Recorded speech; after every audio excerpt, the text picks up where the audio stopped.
네, 안녕하세요. 더불어민주당 홍익표 의원입니다.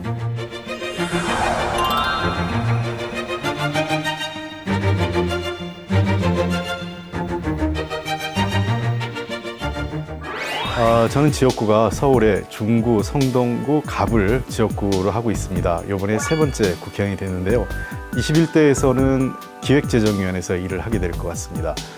국민의 경제정책, 그다음에 코로나19 경제 문제를 해법을 우리가 찾아야 되는 이제 그 중요한 상임이기 때문에 제가 훨씬 더 열심히 공부하고 노력해서 우리 국민들의 힘을 드리고 또 어려움을 덜어드릴 수 있도록 최선을 다하겠습니다.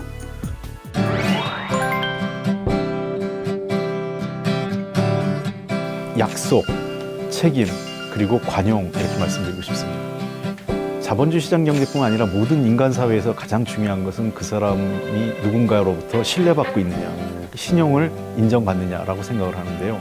거기에 핵심은 약속을 지키는 거라고 생각합니다. 많은 분들이 정치가 불신받고 있는데 불신받고 있다고 말씀들 하세요. 근데 그 이유는 정치인들이 싸워서 그럴까요? 저 또 일을 안 해서요? 저는 그게 아니라 약속을 안 지켜서라고 생각합니다. 선거 때 되면 이런저런 약속을 다 합니다. 그러나 선거가 끝나면 그 약속을 다 잊어버리고 지키려고 하는 노력을 하지 않죠. 그러니까 최소한 정치인들이 선거 때 국회의원 또는 정당, 대통령 후보가 본인이 했던 선거 당시에 했던 약속을 지키려고 하는 노력하는 모습을 국민들이 볼 때 저는 정치가 신뢰를 받을 수 있고 그게 우리 정치를 한 단계 도약시킬 수 있다 생각합니다. 역시 정치라는 것은 최종적으로 결과에 대한 책임을 지는 거라고 생각을 합니다. 많은 분들이 어떤 선택을 얘기할 때 좋은 선택, 나쁜 선택 이런 얘기하는데요. 저는 좋은 선택과 나쁜 선택이 있다고 생각하지 않습니다. 바둑을 예를 들면 바둑을 둘 때 어떤 한 수가 악수가 되는지 묘수가 되는지는 그 수를 놓을 때가 아니라 그 수를 놓고 난 이후에 다른 수와 연관돼서 결국은 그 수가 악수였구나, 그 수가 좋은 수였구나라는 평가를 받게 되는데 정치 역시 마찬가지입니다. 수많은 선택의 지점에 저희가 직면하는데 그 선택마다 이것이 좋은 선택이냐 나쁜 선택이냐 아니라 그 선택을 좋은 결과로 이어지게 할 거냐, 그게 정치력이고 정치인이 그러한 노력을 하는 과정이 저는 정치를 풀어가는 과정이 아닐까 생각을 합니다. 결국은 우리 사회가 한 단계 발전하기 위해서는 서로에 대한 적대의식보다는 서로가 서로에 대한 존중과 배려를 하면서 사는 그런 관용적 사회가 전 중요하다고 생각합니다. 한 전문가가 도시의 경쟁력을 얘기할 때 3T를 얘기한 게 있어요. 그게 뭐냐면 테크놀로지, 탤런트, 그 다음에 마지막이 톨러런스를 얘기합니다. 발전하고 있는 도시의 특징을 보면 당연히 기술이 있어야 되겠고요. 그 기술을 하려면 탤런트, 이건 인재죠. 사람이 중요하고. 그러나 이런 사람들만 있는 게 아니라 그 사회가 관용적 사회가 됐을 때 다른 문화, 그 다음에 새로운 변화에 대해서 수용적 태도를 가질 때 도리어 그 사회가 굉장히 발전할 수 있다. 그런 도시를 예를 든 게 이제 뉴욕이나 또는 베를린 같은, 특히 최근에 이제 베를린의 발전을 보면서 그런 얘기를 많이 지적을 하고 있기 때문에 대한민국의 발전은 결국은 배타적이기보단 포용하는, 그다음에 관용하는 사회로 갈 때 미래지향적으로, 그다음에 우리가 화합이나 통합뿐만 아니라 미래 경쟁력까지 함께 만들어낼 수 있지 않을까 생각합니다.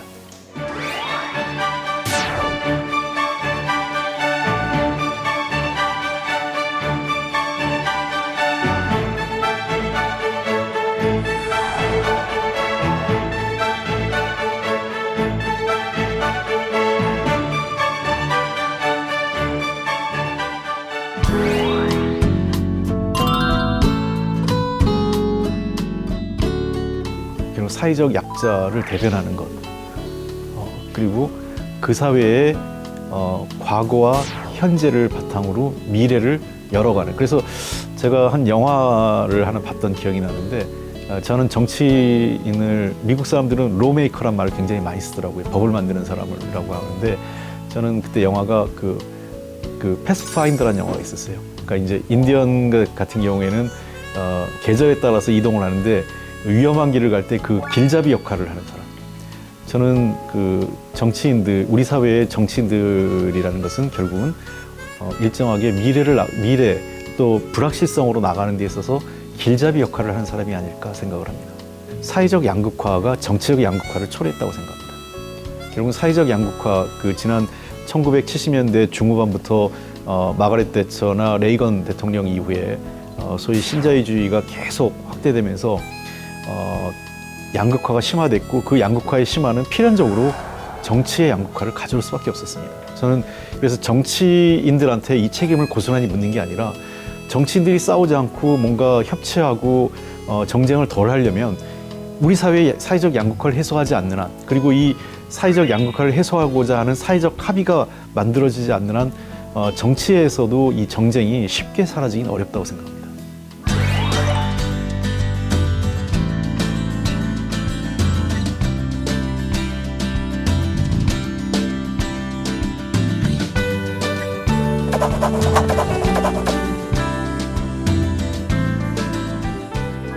인구 정책에 있어서의 근본적인 변화를 만들어내지 않는 한 대한민국의 미래를 만들어낼 수 없다라고 생각을 합니다.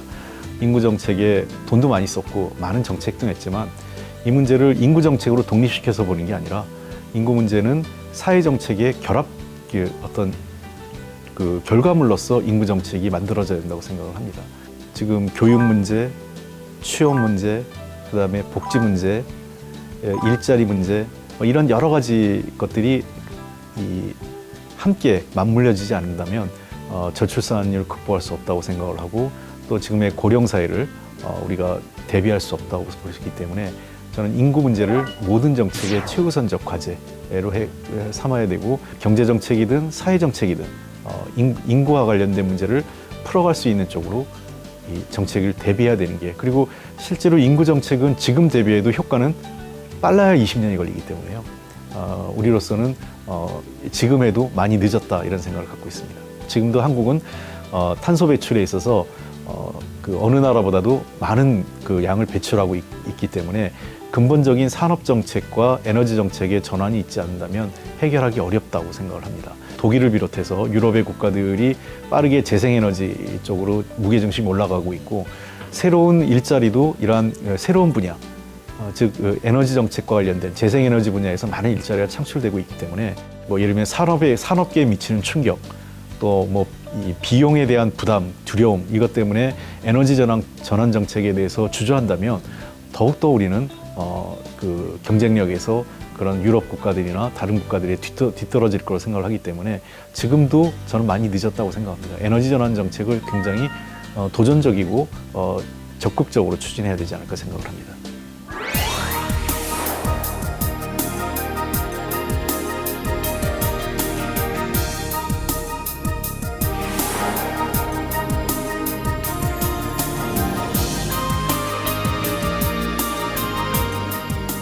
어, 4년 후에 홍익표 의원이 스스로 약속을 지킨 사람인지, 그리고 그 약속에 대해서 책임을 지었는지, 그리고 그 결과가 어떠했는지 자신 있게 얘기할 수 있는지, 만약에 자신 있게 얘기할 수 있다면 아마 누구보다도 자기 가족과 동료들께서 당신을 인정할 거라고 생각해요. 그러나 늘 아쉬움이 남을 것 같다 생각도 듭니다. 아무리 노력을 해도 또 채워지지 않는 부분, 그것은 새로운 도전을 위한 부족함으로써 다 남겨둬야 될 뿐이 아닐까 생각을 합니다. 자, 이제 지난 4년의 부족함에 대해서 스스로 되돌아보고 새로운 도전을 시작해봐. 새로운 여행, 새로운 도전에 나서봐.